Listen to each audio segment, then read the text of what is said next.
Coba lihat kan, mana ada mualaf pintar? Kan bodoh semua. Kebodohan mereka nampak, lihat kalau mereka boleh bertanya kan. Lihat kemarin debat itu. Mualaf, mantan pendeta, tidak tahu Maria Magdalena itu bukan ibu Yesus. Itu gobloknya kan keterlaluan tuh. Anak sekolah minggu saja tahu itu. Coba itu tanya mana Ibrani. Tanya tuh dia tahu tuh Maria Magdalena tuh bukan ibu Yesus. Tapi mualaf mantan pendeta bisa anggap. Itu kan gobloknya keterlaluan. Mantan pendeta. Tinggalkan gerejanya, sekarang istrinya yang ambil alih, ganti dia jadi pendeta. Tapi tanya, Yesus tidak bangkit karena tanda Yunus. Yunus tidak mati, berarti Yesus tidak mati. Bapak ini mualaf, mantan pendeta. Akhirnya gue nggak nyari di Buddha, gue nyari di Hindu.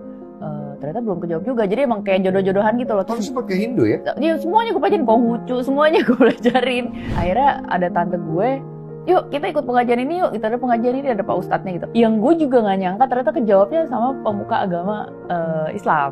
Tapi dia nggak tahu lu dia sastra. Nggak kenal, nggak tahu. Dan gue juga udah pasrah, gue ngamin. Gue udah pasrah aja gitu. Tiba-tiba dibantuin sama orang nggak kenal siapa dan orang Bali, orang yang jaga, pokoknya orang kerja lah di situ. Di situ gue percaya Tuhan tuh ada. Itu bukan orang percaya Bapak Ibu. Saya termasuk orang yang menghujat orang-orang Kristen. Jadi kalau sekarang saya ditempatkan di sini, orang-orang banyak hujat Yesus dalam pelayanan saya ngaca sama diri saya dulu.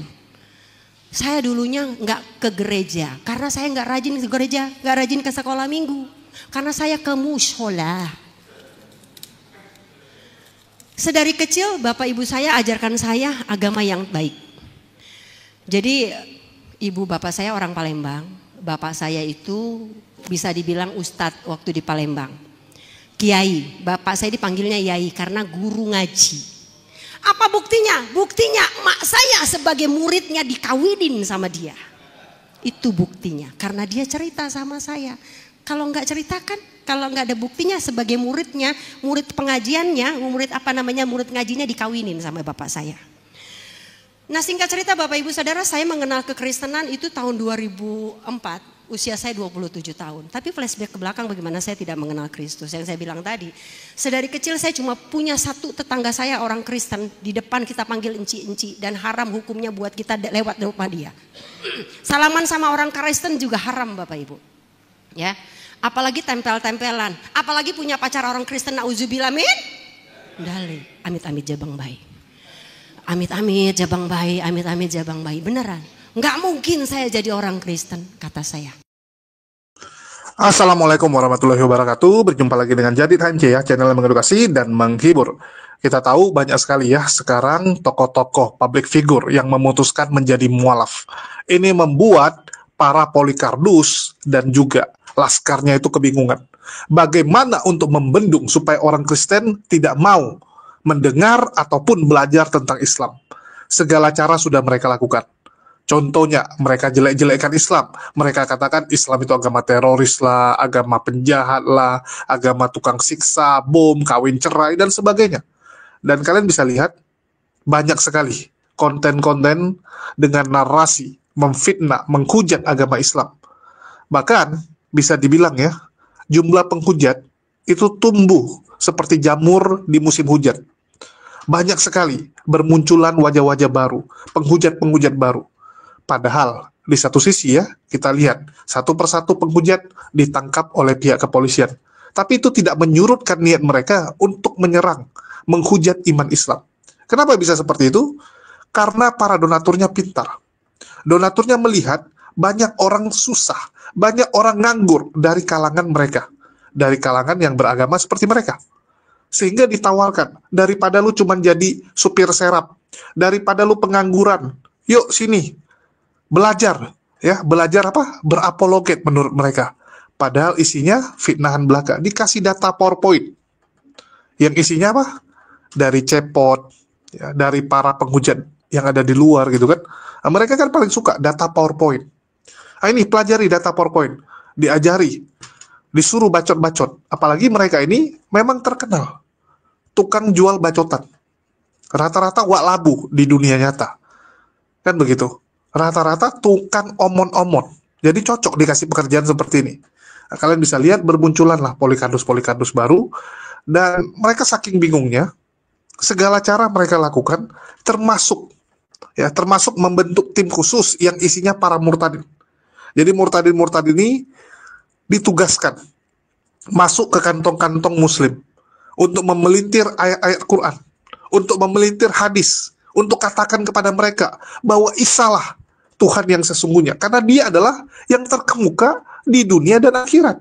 Artinya dia Tuhan, karena nabi lain nggak seperti itu. Posisi Isa luar biasa, hanya Isa yang diangkat, kan gitu. Mereka selalu memelintir dan membahas bahwa ya Isa lah yang akan menghakimi kalian. Buktinya Isa yang akan datang di akhir zaman, bukan Nabi Muhammad. Nah, mereka coba pengaruhi, ya, mereka juga jelaskan bagaimana nikmatnya menjadi otet. Dosa ditebus, keselamatan dijamin. Kalau di Islam, insya Allah, bahkan dikatakan apa? Harus mendatangi neraka, harus dicuci dulu. Ngapain? Enak di sebelah, nggak perlu dicuci, auto surga. Auto surga. Di dunia nikmat, dapat surga. Itu yang dijanjikan. Seperti caleg yang sedang berjanji ya di depan para pendukungnya, seandainya saya terpilih, saya turunkan harga beras, saya turunkan harga sembako. Petani mampus nggak apa-apa ya. Pedagang mampus nggak apa-apa. Yang penting turun harga. Suka-suka dia aja kasih janji. Nggak sesimpel itu. Nggak sesimpel itu. Ya, teman-teman harus tahu. Di mana keadilan Tuhan? Kalau semua orang auto surga, semua orang masuk surga gara-gara percaya dengan dia, percaya dengan Yesus. Ini kan aneh. Kalian bisa bayangkan, Verdi Sambo, ya, kalau ketemu dengan korban-korbannya, kira-kira korbannya terima nggak? Sama-sama di surga nih, kan gitu. Ya, setuju nggak kalian? Nah, coba kalian yang pikirkanlah. Dan di sini para murtadin dipakai untuk menghujat Islam, untuk menjelekkan Islam, di tengah kesaksian-kesaksian mereka, kenapa mereka murtad. Padahal murtadnya pun alasan yang ya menurut saya memalukan. Memalukan, ini hidupnya nggak benar. Ya, pemakai narkoba, kebanyakan pakai narkoba, tiba-tiba halusinasi, ketemu Yesus. Nah, inilah kalau orang udah banyak pakai narkoba, efeknya halu. Efeknya halu. Kalian bisa lihat ya, mereka-mereka ini kan kumpulan orang-orang halu. Bertemu sosok goib. Terus di situ apa? Menerima sosok goib tersebut. Dan salah satunya, ya, murtadin satu ini, teman-teman. Kita saksikan dulu ya. Bapak Ibu Saudara, dulunya saya tuh orang nggak kenal Tuhan. Perkenalkan dulu ya Bapak Ibu Saudara ya. Kalau nggak kenal maka nggak tahu nama saya. Ya kan? Ya iya dong, kalau nggak kenal kan nggak tahu nama saya. Ya, baru setelah tahu baru masa sih? Saya memang udah lama nggak disayang loh, cuma disayang Tuhan. Perkenalkan ya Bapak Ibu Saudara, ada ibu-ibunya. Nama saya Lucy Daiva. Hai Kak Lucy. Kalau kemarin lagi sama Pak Roni memperkenalkan ya. Nah, saya tuh dulunya bukan orang percaya Bapak Ibu. Saya termasuk orang yang menghujat orang-orang Kristen. Jadi kalau sekarang saya ditempatkan di sini, orang-orang banyak hujat Yesus dalam pelayanan saya ngaca sama diri saya dulu. Saya dulunya nggak ke gereja, karena saya nggak rajin ke gereja, nggak rajin ke sekolah minggu, karena saya ke mushola. Sedari kecil Bapak Ibu saya ajarkan saya agama yang baik. Jadi ibu bapak saya orang Palembang, bapak saya itu bisa dibilang ustadz waktu di Palembang. Kiai, bapak saya dipanggilnya Yai karena guru ngaji. Apa buktinya? Buktinya mak saya sebagai muridnya dikawinin sama dia. Itu buktinya, karena dia cerita sama saya.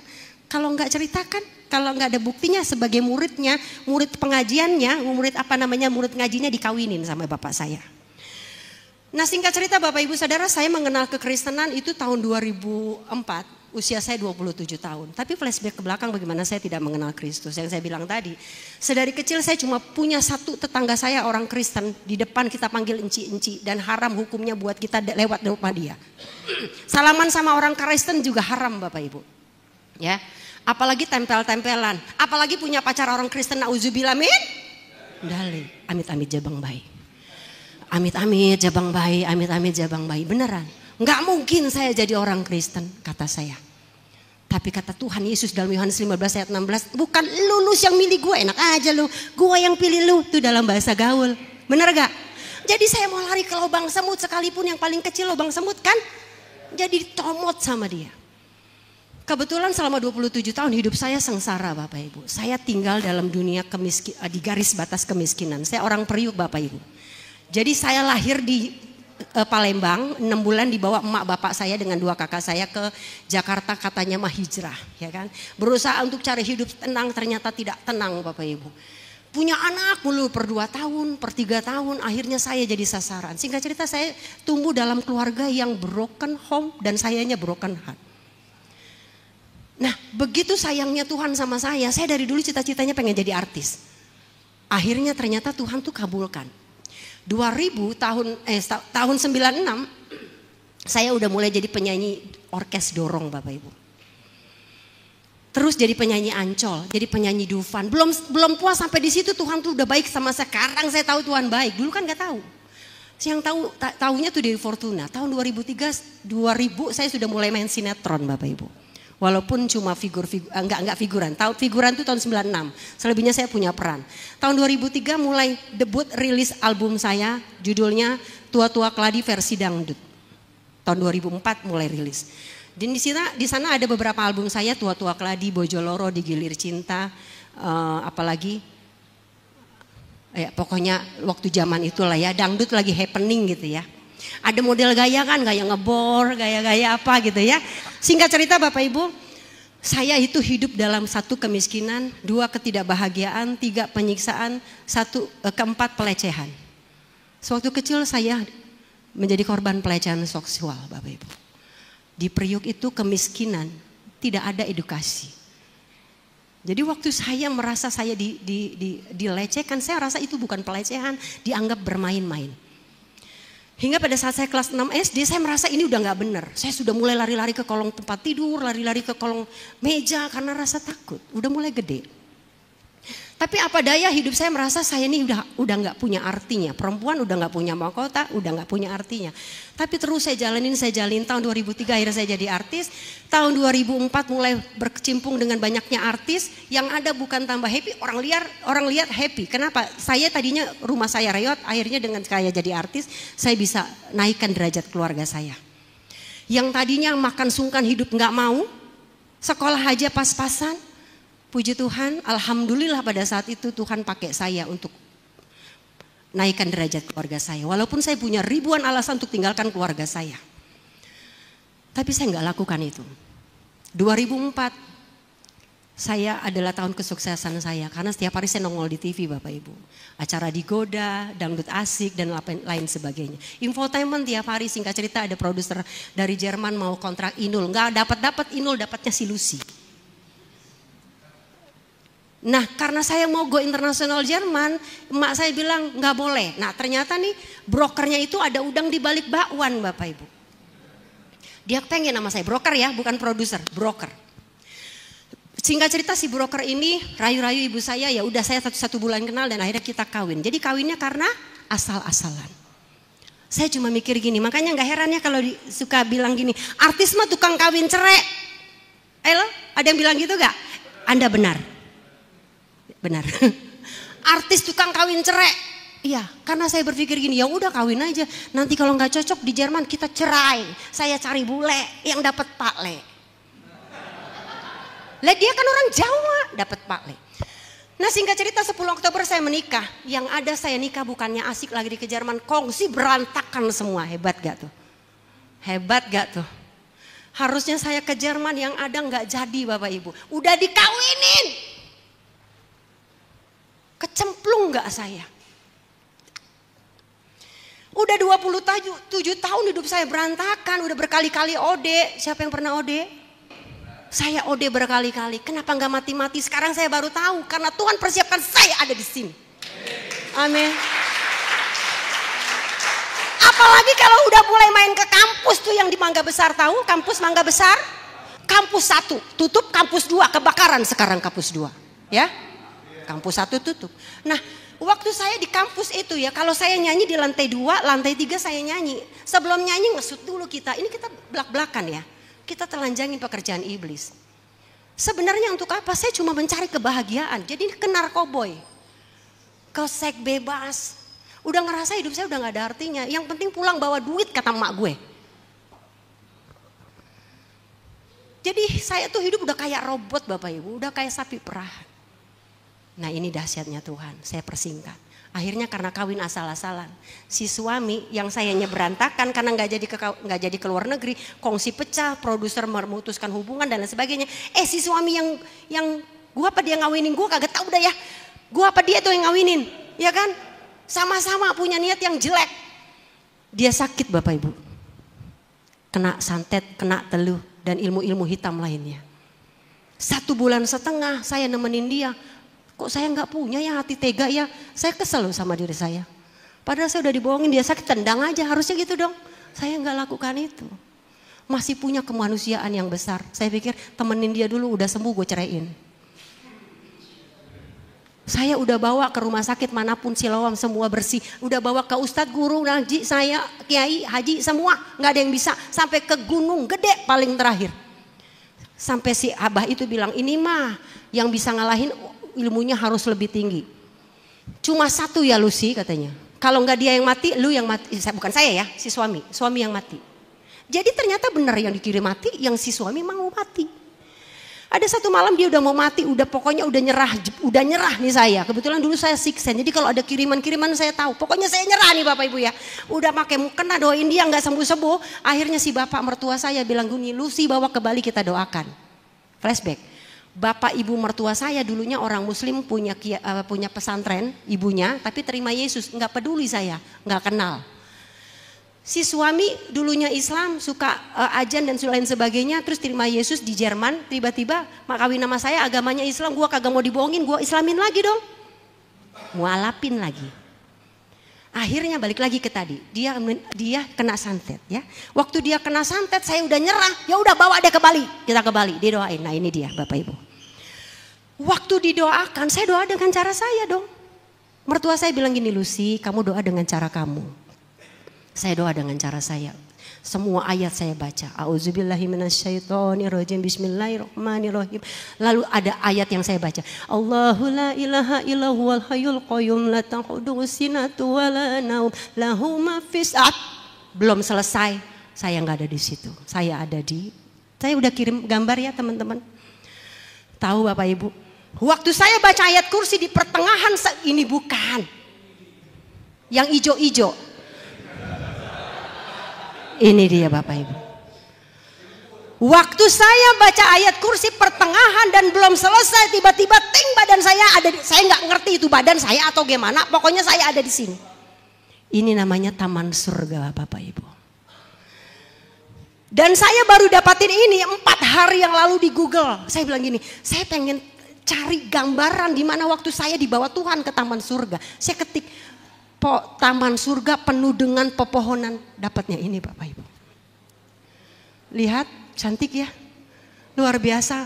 Dan tinggi-tinggi, ini kan rata pendek, di sana tinggi-tinggi yang saya tapi kurang lebih seperti ini. Ini jalannya gede banget. Jadi dia tuh rata kanan kiri, pohon besar banget, rumputnya panjang tinggi-tinggi, tidak sakit. Saya nyeker Bapak Ibu. Saya nyeker. Rumput itu nggak basah. Kalau basah kaki kita nggak enak. Kalau kering kaki kita sakit. Saya injak, saya berlari-lari sendirian, saya berlari-lari, saya kesenangan. Bapak Ibu, saya sendirian, saya kesenangan. Saya cuma bilang astagfirullahaladzim, ya Allah, Allahu Akbar, Allahu Akbar. Nyebut terus Bapak Ibu, astagfirullahaladzim. Maksudnya tuh indah banget, belum pernah saya merasakan ini. Saya seneng banget ya. Sorry ya, saya nggak nyanyi gini. Tumpas enggak. Mentang-mentang ada pohon gitu, terus maskara enggak, karena nggak ada lawan, ya kan? Jadi saya lari-lari Bapak Ibu. Dan saya bahagia banget, saya terus lari keluar dari taman ini. Saya masuk ke bukit Bapak Ibu, saya nggak dapat bukitnya. Ada satu lagi sayang, ada satu lagi yang hijau-hijau. Nah, saya masuk ke bukit ini Bapak Ibu. Airnya nggak ada ya, ini gambaran aja. Waktu saya masuk ke bukit ini, saya bilang, Allahu Akbar, astagfirullahaladzim, bagus banget. Di ujung bukit sana bukan air yang saya lihat, sebuah baki besar sekali. Sebuah baki besar sekali, lalu ada anggur berterbangan lama-lama menyerupai sinar surya Bapak Ibu. Yang perlu saya kasih tahu, di balik sinar dan baki itu ada sebuah gerbang besar luar biasa, dan saya mau nyampe ke sana. Itu adalah gerbang kerajaan Allah. Amin. Itu sekarang saya tahu, dulu kan nggak tahu. Saya bilang, "Wih, apaan tuh? Saya mau ke sana dong." Waktu saya lari mau ke sana, si suami lagi didoain secara Kristen, dia ternyata manifestasi. Sekarang ayah tahu tuh manifestasi. Lah dulu mah kesurupan kita tahunya. Plantang dia kanan saya, dia langsung Allahu Akbar, astagfirullahaladzim. Saya lagi doain dia. Waktu saya merasa saya lagi doain dia, saya mikirnya gini loh, sebelah kiri saya, Allahu Akbar, tadi gua di mana? Dan saya kesel. Karena saya ngerasa ngapain saya balik lagi gitu loh. Saya mau di situ aja gitu. Hidup saya tuh udah capek, udah menderita gitu. Saya mau di situ aja, nggak mau pulang. Gak mau pulang Bapak Ibu, sendirian saya gak mau pulang. Makanya saya kesel waktu saya bangun, ini gue di mana? Ternyata saya lagi doain ini, sampai saya bingung ini di mana? Akhirnya saya tahu lagi doain dia. Oke. Waktu dia didoakan, itu urusannya dia sama orang-orang Kristen, saya gak pusing Bapak Ibu. Yang saya tahu akhirnya ada pendeta yang ikut doain, namanya Pak Abraham, dan dia juga ustadz dari Gontor. Dia bersaksi dia tentang Yesus, saya tunjuk tuh hidungnya. Kalau sekarang orang lagi saya di medsos berlayani, medsos jempolnya saya, hidungnya pendeta saya tunjuk nih, Pak pendeta saya tunjuk, saya bilang lu aja imannya lemah, manusia dijadiin Tuhan. Sekarang saya tahu ya manusia itu memang Tuhan Bapak Ibu. Amin. Tapi bukan manusia yang dijadikan Tuhan, Tuhan yang menjadi manusia. Amin. Nah singkat cerita Bapak Ibu, beberapa hari kemudian saya kan masih terngiang-ngiang tuh ya, terngiang-ngiang. Saya berdoa malam itu juga. Ada yang muslim gak di sini? Halo? Kali aja ada yang nyasar. Ya duduk di sebelah situ. Tapi saya mau kasih tahu. Malam itu saya berdoa dengan kerendahan hati selama 27 tahun. Habis saya sholat, saya cuma doa begini. Ya Allah, engkau siapa? Engkau siapa ya Allah? Kau di mana? Kenapa engkau jauh dari aku ya Allah? Kok jauh banget sih engkau ya Allah, sambil menangis. Karena hidup saya hancur Bapak Ibu. Gak mati-mati, gak senang-senang. Saya cuma bilang ya Allah engkau siapa? Kenapa saya begitu jauh dari engkau? Ya Allah kata mereka orang Kristen. Mereka itu Yesus, saya bilang kata mereka engkau itu Yesus, astagfirullahaladzim. Yesus gue bawa-bawa dalam ibadah saya. Allahu Akbar, ya Allah maafin saya, ampuni saya ya Allah. Kalau saya salah ampuni saya. Kalau mereka benar, mereka ya orang Kristen salah, tolong mereka kembalikan jalan yang benar. Tapi ya Allah kalau mereka memang benar engkau itu adalah Yesus, tunjukkan kepada saya siapa engkau. Saya buka celah. Selesai. Beberapa hari kemudian saya tidur, saya mimpi Bapak Ibu. Waktu saya mimpi di perempat malam, bukannya waktu sholat malam, bukan. Di perempat malam saya mimpi, tunjukkan boleh. Saya dibawa ke alam barzah. Ini gambaran alam barzah. Ini cuma gambaran gelap kelabunya ya kira-kira. Ini kan orangnya tuh tidak rapat ya. Tapi yang ternyata yang saya jumpai adalah satunya lagi Mas. Ini alam barzah Bapak Ibu. Waktu saya di alam barzah, Bapak bisa lihat, Ibu bisa lihat.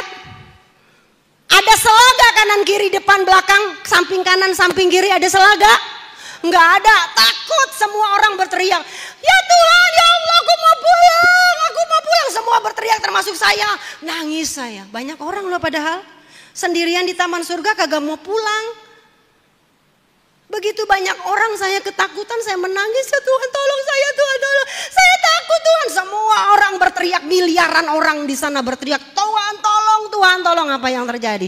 Langit terbuka. Yang datang bukan Allah saya. Ada sebuah suara berkata, Lucy anakku, kamu mau pulang. Waktu saya bilang iya Tuhan tunjukkan tuh. Waktu Tuhan tunjukkan tuh itu adalah map di mana saya pulang. Singkat cerita saya bilang, yes saya pulang. Bapak kita bilang gini, belum tentu. Kok belum tentu? Kan kamu maunya lewat situ. Jalan aja. Nanti sambil jalan aku akan beritahu pulang ke rumah Bapak. Jelas banget. Dan saya nggak mikir Bapak itu Tuhan, saya pikir Bapak saya. Karena saya panggil orang tua saya Bapak. Udah saya nggak mikir, oke Tuhan. Tuhan loh bukan Allah saya manggilnya. Saya tarik tangan orang lain dengan harapan saya mau nyelamatin banyak orang yang tersesat. Saya tarik.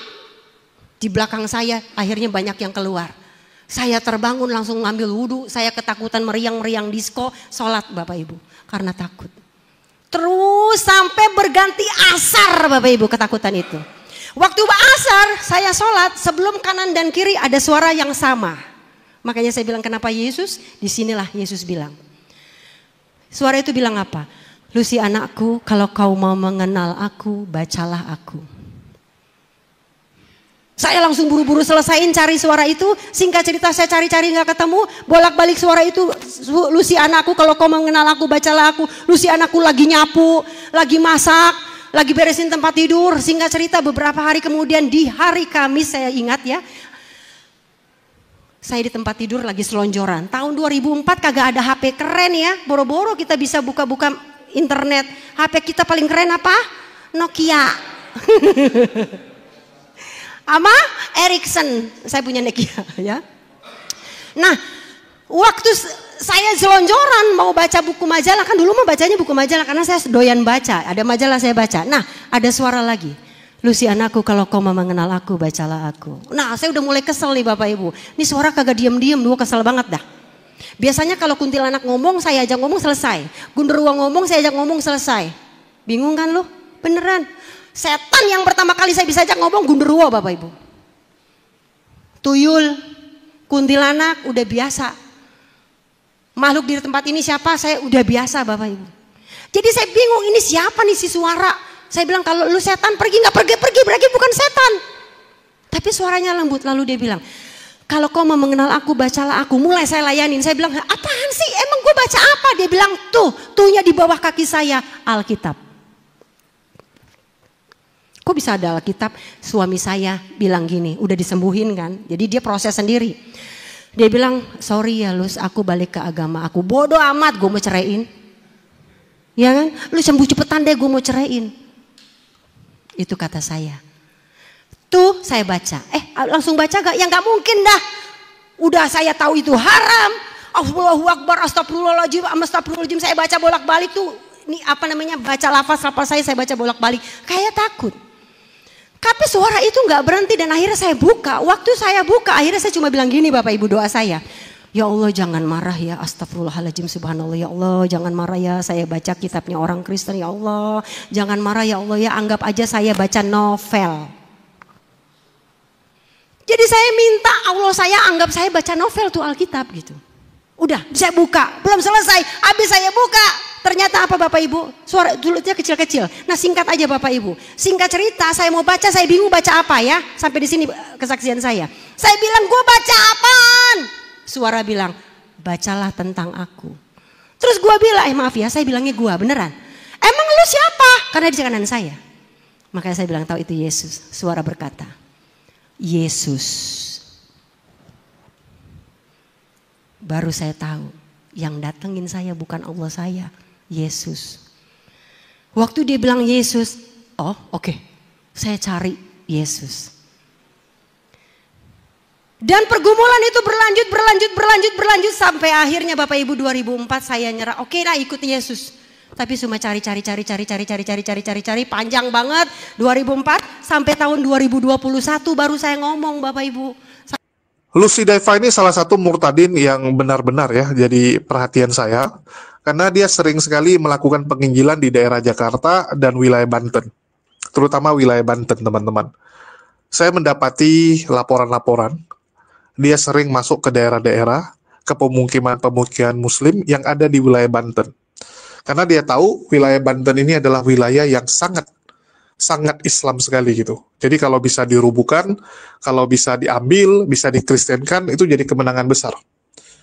Bahkan saya sering ya mendapatkan kabar bahwa dia membuat acara di Cilegon. Dia undang orang-orang untuk makan ya, jamuan, kumpul-kumpul. Alasannya apa? Menghibur rakyat di sana. Jadi di situ dia nyanyi, ya, dia nyanyi. Tapi di tengah-tengah hiburan tersebut, nanti dia selipkan pesan-pesan kekristenan. Nah, ini pintar mereka ya. Jadi kayak bikin acara kibotan di kampung.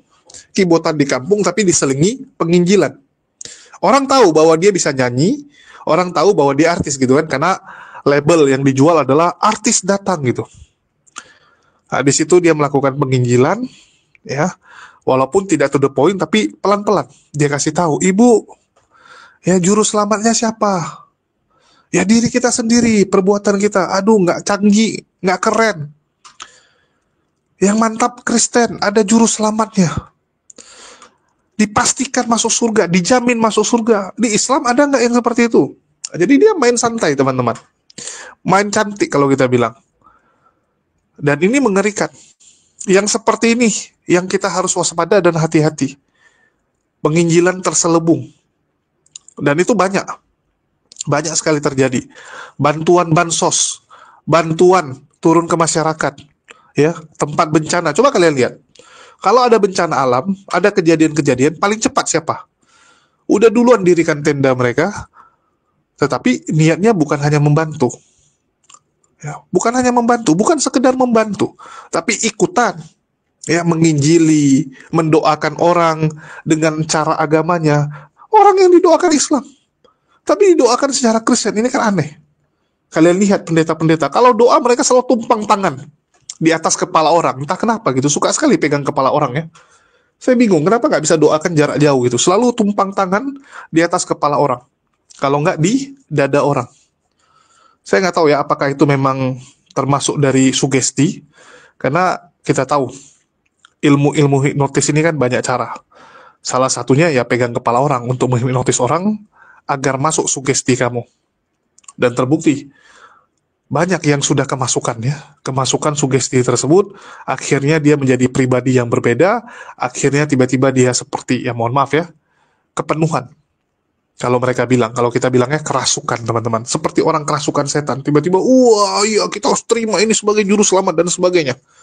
Ini kalian harus hati-hati.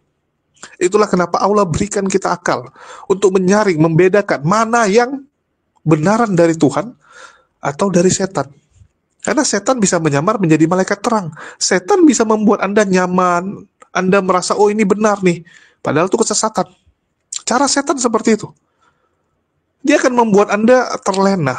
Membuat Anda merasa bahwa ini sesuatu yang nyata, sesuatu yang benar. Ini yang lurus, ini yang lebih enak. Padahal itu menuju kebinasaan. Itulah saya selalu memperingatkan teman-teman, hati-hati. Hati-hati. Jangan kalian gunakan perasaan kalian. Perasaan itu menghanyutkan. Kalau nggak percaya kalian lihat. Banyak orang yang bawa perasaan ya, saat menjalin hubungan. Saya merasa bahwa pasangan saya inilah yang terbaik. Dialah yang satu-satunya. Begitu nikah, seperti neraka rupanya. Begitu juga memulai usaha. Saat harus menentukan jalan. Wah, perasaan saya ke sini deh, perasaan saya harus buat ini deh. Buat, rupanya gagal. Kenapa? Perasaan itu menghanyutkan, teman-teman. Saya paling ingat ya, kalau teman saya itu satu, dia gila judi. Wah, gila judi, tiap bulan judi, teman-teman. Judinya keluar. Jadi dia memang udah anggarkan pendapatan sebulan sekian, yang dipakai untuk foya-foya, main judi keluar. Pergi ke Genting. Saya ingat sekali kalau di Genting, dia selalu ngomongnya feeling saya gitu kan. Selalu bilangnya feeling. Karena feeling ini menyesatkan. Feeling itu gampang dimainkan oleh setan. Itulah kita dikasih akal untuk menyaring. Dan saya tidak capek-capek menjelaskan hal ini, dan juga menyampaikan ulang-ulang kepada kalian ya, supaya teman-teman muslim berhati-hati. Jangan pernah merasa, wah saya kuat, saya hebat, nggak mungkin terpengaruh. Hati-hati teman-teman. Iblis punya segala cara. Dan iblis itu pasti lebih pintar dari kita, karena dia hidup lebih lama, dia tahu lebih banyak dari kita, jadi jangan merasa bahwa, saya nggak mungkin kalah dari iblis. Belum tentu. Itulah minta kepada Allah, selalu tunjukkan jalan yang lurus. Rahmati semua yang kita lakukan. Ya, bantu kita. Jangan sampai kita disesatkan. Kan gitu. Kita selalu minta apa? Jalan. Kenapa? Kenapa dalam sholat kita selalu minta jalan? Karena godaan iblis itu banyak, teman-teman. Jangan sampai kita salah jalan, disesatkan. Itulah kenapa kita minta petunjuk kepada Allah selalu. Dan selama kalian ya menjaga hal tersebut, itulah kenapa dibilang sholat itu adalah tiang fondasi dari semuanya. Karena disitulah Allah menjaga kita dari gangguan-gangguan setan ini, bujuk rayu setan ini. Dan kita akan bandingkan ya kalau artis mualaf dan murtad itu seperti apa. Dan kita akan tunjukkan yang mualaf ya, supaya teman-teman belajar, supaya teman-teman tahu. Dan mungkin sebagian sudah tahu kesaksian ini, ya boleh kalian skip, kalau enggak ya silakan nonton ulang. Karena kalau saya ya teman-teman, kalau kalian nanya ke saya, yang kesaksian-kesaksian seperti ini saya nonton ulang-ulang juga ya nggak bosan gitu. Sama seperti film gitu kan. Kadang-kadang kita nonton sampai 2 kali, 3 kali gitu, ulang-ulang gitu. Kenapa? Karena bagus. Kalau yang bagus kita nggak mungkin bisa bosan. Kalau yang sampah ya bosan ya, seperti itu. Ada pertanyaan dari netizen sekarang. Oke. Ini pertanyaan dari netizen adalah, mereka rata-rata tuh penasaran dengan proses mualaf lu. Oh, mualaf, ya. Lu pernah cerita gak sih proses lu mualaf? Gue aja baru tahu dari netizen gue. Gue belum pernah cerita malah. Gue kayak cerita deh malah waktu itu. Kita nggak tapi lo sedekat gak peduli itu. juga sih. Itu dia. Kita sedekat itu dia. Gue kira di antara perbincangan waktu dulu kita lagi I don't know. You Jadi gini. punya cerita, tapi you pernah share ke orang? Pernah. Pernah. Jadi long story short, Long story short. nyokap gue Katolik. Oke. Jadi gue digedein Katolik. Bokap gue Buddha. Oke. Gitu ya. Tapi bokap gue juga ternyata tuh dia digedeinnya tuh Islam. Oh. Jawa Islam. Terus dia di SMP umur 13 tahun dia nyari. Dan ternyata dia menemukan jalannya dia di Buddha Jepang. Terus Budaya Jepang. Nichiren Soshu Indonesia ada deh pokoknya. Yang satu wihara sama Mas Sulung. Ya, Mas Ulung. Ya. Terus makanya Mas Sulung kenal. Terus habis itu jadi gue digedein di keluarga yang lumayan warna-warni nih, ya kan. Terus gue digedein Katolik sama nyokap gue udah sampai sakramen komuni, sampai baptis, komuni. Terus gue belum nyampe krisma. Terus habis itu SMA, gue kayak mulai baca buku-buku filsafat. Terus gue langsung mikir, jangan-jangan nih gue sebenarnya kayak bokap gue nih. Gue sebenarnya mungkin jangan-jangan panggilan gue tuh di Buddha gitu. Terus kata nyokap gue, ya udah kamu coba cari aja yang benar tuh sebenarnya kamu apa bisa aja gitu loh. Oke, aku coba pelajarin semuanya ya. Aku pelajarin Buddha. Tapi kok pertanyaan-pertanyaan filsafat gue kok nggak kejawab ya? Oh, nggak kejawab di situ. Di biksu gitu loh. Pokoknya gue ngucap sama Tuhan, gue bilang, ya Tuhan, aku tuh orangnya pengen nanya gitu loh, kenapa kita harus hidup, kenapa kita harus pernah, pokoknya repot banget sih gini-gini, pokoknya buat apa gitu intinya. Aku pengen terjawab pertanyaan-pertanyaan kayak gitu dan dijawabnya kalau dirimu bisa memberikan aku kayak pemimpin agama yang bisa ngejawab pertanyaan-pertanyaan aku mau ngejalanin agama itu. Akhirnya gue nggak nyari di Buddha, gue nyari di Hindu. Ternyata belum kejawab juga. Jadi emang kayak jodoh-jodohan gitu loh. Kalau sempat ke Hindu ya? Ya semuanya gue pelajarin, Konghucu semuanya gue pelajarin. Bener-bener semuanya. Sampai akhirnya ada tante gue, yuk kita ikut pengajian ini yuk. Kita ada pengajian ini, ada Pak Ustadznya gitu. Oh ya udah oke gitu loh. Nggak taunya menarik banget. Di situ gue juga tanpa ada ekspektasi apa-apa gitu ya. Iya Pak Ustadz, sebenarnya buat apa sih kita hidup begini-gini, buat ini. Tiba-tiba dibuka lah. Ada kayak ayat Quran apa, terus gue juga udah lupa lagi ayatnya apa, tapi pokoknya dia menjawab dengan sangat filosofis dan sangat logis, yang gue juga nggak nyangka ternyata kejawabnya sama pemuka agama Islam. Ada namanya Pak Rahmat. Terus dan gue enak banget dengerin penjelasannya dia, karena jarang loh lo nemu kayak pemimpin agama, pastor, biksu, siapapun lah gitu ya, tapi yang ngobrolnya tuh nyambung gitu. Nah gue tuh harus dijawab gitu loh pertanyaan-pertanyaan logika gue. Walaupun akhirnya nanti perjalanannya nggak akan logika terus ya gitu. Cuma akhirnya kejawab, terus gue langsung mikir, ya Allah, ya Tuhan waktu itu gue bilangnya, apa mungkin ini kali ya. Jadi gue dijawabnya di sini ya berarti gue harus jalanin ini. Ya udah deh Pak, saya belajar terus sama Bapak gitu. Gitu. Terus itu kata Bapak, ya tergantung kamu mau sholat nggak 5 waktu. Karena sekarang saya udah tahu buat apa gitu ya, saya mau deh belajar lah gue besokan ngafalin Al-Fatihah. Ngafalin pakai buku SD tuh. Dan kalau gue ngafalin itu kan bahasa Arab susah ya. Iya. Di umur 21 tahun gue ngafalin bahasa Arab blablabla gitu kan. Tapi yang membantu gue menghafal karena gue aktor, gue aktris, gue harus ngafalin artinya. Karena kalau enggak gue nggak bisa menjiwainya kan. Jadi gue tuh harus hafal artinya. Jadi setiap kali gue melafalkan Arabnya gitu, gue berusaha. bisa menjiwai artinya. Iya. Karena kalau nggak gue akan sulit sekali ya menjiwai ibadah gue. Gue Iya. aktor gitu loh, kan Iya, gue harus iya. ngafalin skrip kan, Sabar. harus pakai ada perasaannya gitu kan. Jadi nggak Paham. mungkin banget gue ibaratnya di mulut gitu Lu loh. mengerti Iya gitu. Jadi maknanya. itu membantu gue untuk bisa mendalami. Jadi akhirnya dari situlah itu di umur 21 tahun. Kenapa lu memilih dengan cara berpikir lu yang cukup kompleks ini ya, dengan banyak pertanyaan, kenapa lu memilih beragama? Nah itu pertanyaannya. Nggak tahu ya, gue tuh termasuk orang yang justru dengan cara pikir filsafat yang berlapis dan apa ya, argumentatif banget. Gue tuh kayak malah di ketemuinnya tuh justru intinya adalah ke Tuhan gitu loh. Maksudnya ya Ngebawa lu semua ke situ. iya, intinya tuh kita tuh harus punya faith gitu. Dan faith itu intinya adalah kebenaran, dan kebenaran tunggal itu adalah itu gitu loh. Jadi gue tuh termasuk yang dikasih, mungkin bahasanya tuh hidayah kali ya, mungkin, tapi gue dikasih rezeki arahannya tuh ke situ. Banyak banget teman-teman yang mungkin ada juga arahannya nggak ke sana, ada juga kan yang lebih ke logis, akhirnya ke sains, akhirnya lama-lama nggak ke kayak gak nyambung gitu sama ketuhanan. Tapi gue ternyata malah masuknya ke ketuhanan gitu loh. Itu kan lama-lama nanti ke spiritualis, dia akan masuk lebih dalam tuh dari agama itu. Cuma kan biasanya kita berangkat itu dari keresahan dulu. Keresahan, titik lemah kita, titik terpuruk, ada pertanyaan soalnya. Masuk. Dian Sastro, titik terendah dalam hidup. Nah, itu kan dari situ juga tuh ada pasti. Ada kah? Ada. Banyak, lo mau yang di mana? Banyak banget. Nih gue mau cerita satu adegan nggak nih ya? Menarik sekali nih. Tahun 2002 atau 2003 ya? Gue lagi diajak Bali pertama, baru terjadi beberapa minggu sebelumnya. Bali kayak kota mati, kayak ghost town gitu ya, ekonomi terpuruk. Terus ada beberapa teman-teman dari anak-anak geng-geng aksara tuh dulu di Jakarta ya, bikin inisiatif 1000 lilin ke Bali. Jadi 1000 orang pertama yang datang lagi ke Bali untuk menghidupkan perekonomian di situ. Datanglah kita, salah satunya ada Nugi. Tapi dia ternyata udah lama malah. Gue ketemu di situ, dia ternyata ada lo juga Nugi gitu. Gue baru mualaf lagi, baru mulai ngafalin Al-Fatihah. Terus baru bisanya itu doang kalau nggak salah. Terus habis itu gue masuk ke situ, itu sepi banget.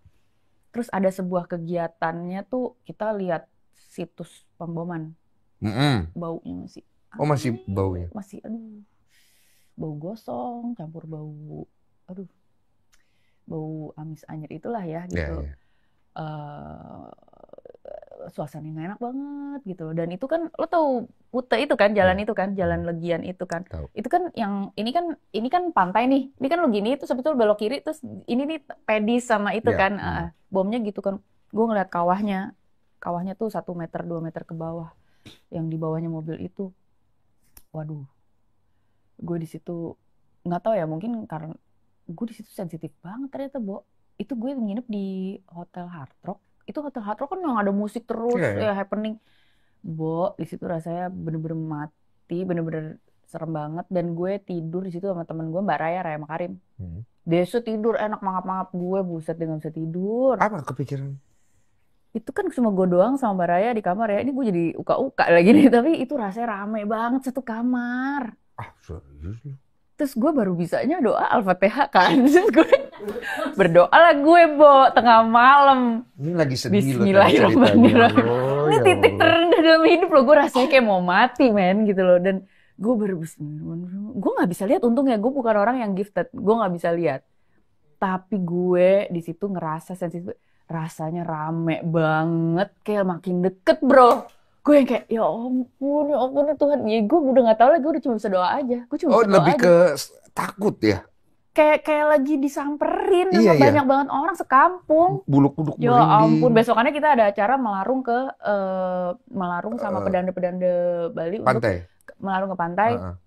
Pokoknya semua kesedihan, semua buang itu kita secara simbolisasi kita lepasin, kita let go lah, kita cuci lah gitu. Tolong siapapun jiwa-jiwa yang merasa disakiti tidak segala macam, kita doakan mereka supaya mereka bisa ikhlas apa gimana, pokoknya kita serahkan lagi kepada alam gitu, biar dicuci sama laut gitu loh. Wah, gue baca puisinya berapa baris gitu ya. Lu baca puisi? Baca puisi yang ditulis sama Gunawan Muhammad kalau nggak salah, tentang ada pokoknya jangan sampai kita biarkan kekerasan menjadi cara yang lazim untuk mengemukakan pendapat. Itu di kalimat itu gue nangis sampai gue nggak bisa denger puisi gue sendiri, gue ngomong apa sih, pokoknya udah ingus kemana-mana. Terus yang nonton baraya gini, gue ngeliat mukanya gini kayak itu nggak ada yang tahu gue ngomong apa. Lu berpikir kayak orang akan nangis semua gitu? Iya, nggak tahu gue doang. Ini komedi apa sih? Ini udah horor. Ini masih sedih loh ini. Iya, gue tetep mau stick di sedih. Lu jangan bawa gue ke sana dong. Cuma tapi emang lucu, menurut gue emang lucu. Semesta tuh emang punya cara-cara yang lucu lah untuk menegur kita semua. Terus di situ gue nangis, di situ kayak gue merasa nggak ada batasan antara kita agama apapun. Mau kita Hindu, kita Islam, kita Kristen, kita apapun lah. Di situ kemanusiaan itu disakiti dan diserang. Karena barang siapa satu orang pun dibunuh gitu loh, lo kayak lagi bunuh seluruh umat manusia. Jadi guanya juga merasa terbunuh gitu loh. Lu jahat banget sama sensitif ini. Dan di situ gue lagi peka-pekanya kali, karena gue lagi filsafat banget, lagi nyari banget kan. Dan gue baru nemuin di Islam gitu. Jadi gue kayak patah hati banget gitu loh, bahwa ada saudara-saudara gue yang merasa itu tuh benar gitu loh. Itu kan jadi kayak, dan gue masih umur 21 loh. Jadi gue kayak very emosional. Kayak emosional banget, dan gue stres banget gitu loh gitu. Dan akhirnya yang titik terendahnya adalah udah nih, itu kita 2 malam di situ. Abis acara melarung, gue udah merasakan ini banget. Besokannya adalah gue mesti pergi ke gue janji sama nyokap gue kalau nggak salah, gue harus ke Singapura. Itu kan Bali ya. Gue pesawat gue tuh pagi banget, jam 6 pagi atau jam 7 pagi gitu. Terus gue lupa yang namanya international flight itu kan harus bayar fiskal ya. Iya. Si bego gue nih, gue kan baru-barunya mulai traveling sendiri ya. Gotong-gotong, gue dulu belum punya koper yang ada rodanya. Jadi lo tahu duffel bag yang gede banget nggak sih, duffel bag olahraga? Iya tahu, yang panjang gitu kan? Itu gue packing penuh, gue gotong. Itu berapa ya, 15 kilo ke 20? Pokoknya yang bener-bener anjrit gitu. Yang ini tuh habis itu gue begonya gue dari hotel itu berangkat jam 3 pagi, gelap-gelap masih sunyi gitu, dan dalam keadaan Bali lagi kayak kota mati. Gue di drop di Bandara Ngurah Rai kan. Salah drop. Si pinter ini di dropnya di domestik ya kan. Oh iya, lu internasional. Gue begonya gue baru, oh iya gue kan internasional. Jalan kaki lah gue dari domestik ke internasional yang jauh, 2 apa 3 kilo. Gotong-gotong jam 3 pagi. Seorang Dian Sastro ini yang baru aja mualaf ini, anjir kagak ada orang, asli gotong-gotong, anjir. Maksud gue ya, lo nggak usah mikir Dian Sastro tuh mewah apa, ada entourage-nya, ada apa, enggak benerannya sih gue gotong. Dan itu bener-bener jam 3 pagi, satu orang manusia pun sepanjang sejauh mata memandang tidak ada satupun. Terus itu tuh udah ya Bali lagi serem-seremnya. Gue abis dihantui dari malam-malam sebelumnya. Gue gotong-gotong itu, si anjing gila ini berat banget. Nyampe belum selesai. Gue nyampe internasional nih. Lucu juga ya. Nyampe nih, check in. Oke, ini tiket udah ada nih Pak, gini-gini. Fiskal belum. Iya, fiskal. Zaman dulu kayak pret duit cash kan ya. Iya. Kagak ada dong, gue dulu kan adanya ATM gue kan. Mati gue cari ATM dulu ya Pak. Ini udah mesti boarding. Karena gue telat kan, gue jalan 2 kilo gotong-gotong itu kan gue jadi telat. Jadi last minute nih gue check in, yang walaupun cuma gue doang penumpangnya. Dan itu cuma satu-satunya flight hari itu ke Singapura. Satu orang? Iya, pokoknya dikit banget lah orang yang berangkat. Orang nggak ada flight ke Bali. Kan Bali lagi sepi. Itu alhamdulillah itu flight nggak itu. Iya, ATM. ATM nggak ada ATM bro waktu itu. Jauh banget lah. Intinya ATM tuh di domestik, di internasional tuh nggak ada ATM waktu itu. Pokoknya susah banget. Jadi lu mesti? Di situ gue udah lemes. Gue cuma gini dong. Ya Allah, terserah deh. Kalau emang saya nggak usah berangkat apa, gue di situ udah rasanya udah down banget.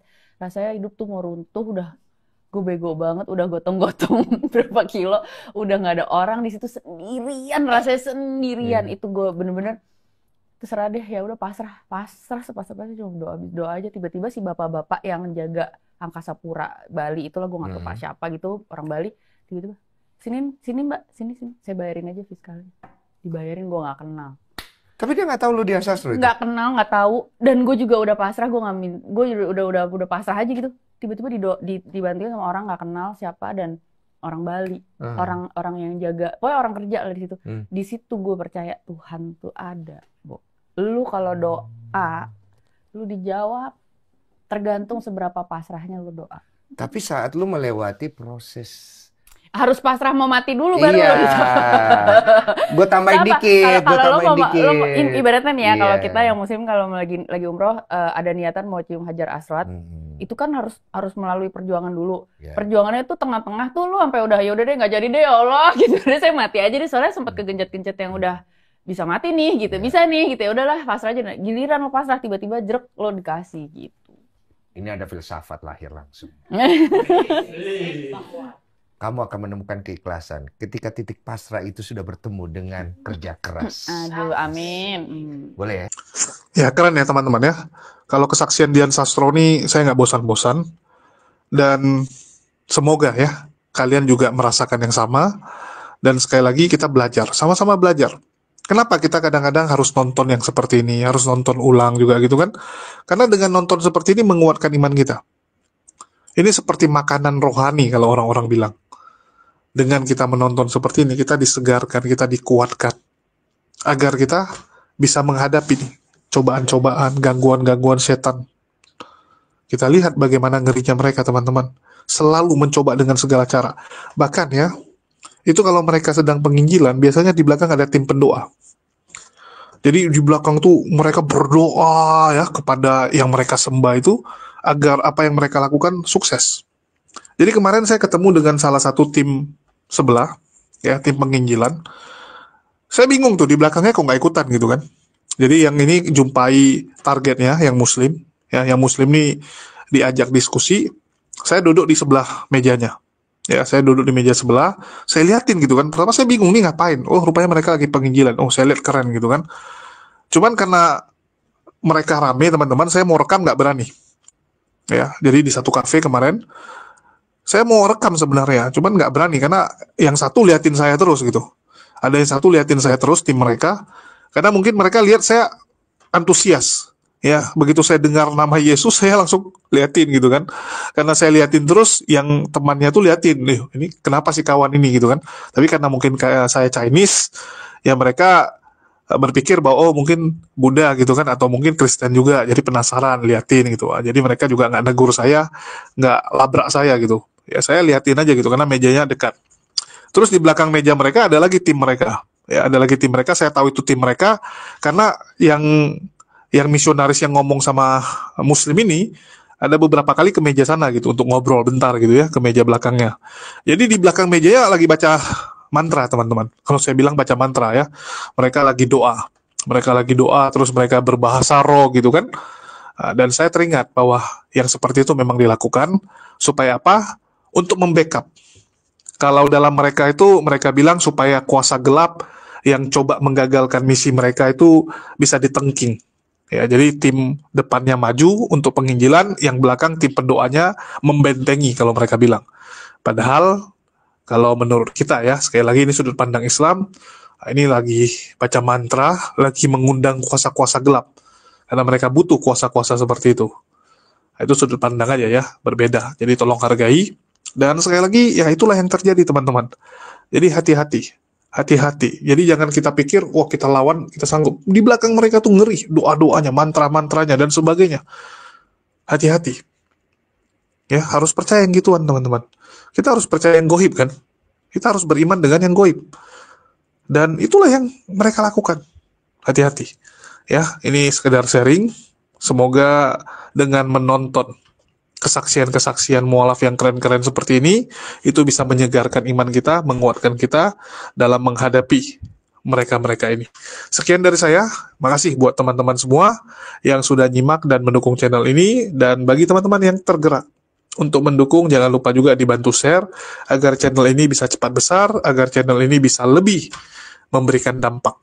Sekian dari saya, makasih buat semuanya, di akhir kata saya ucapkan, wassalamualaikum warahmatullahi wabarakatuh, sampai jumpa di lain kesempatan.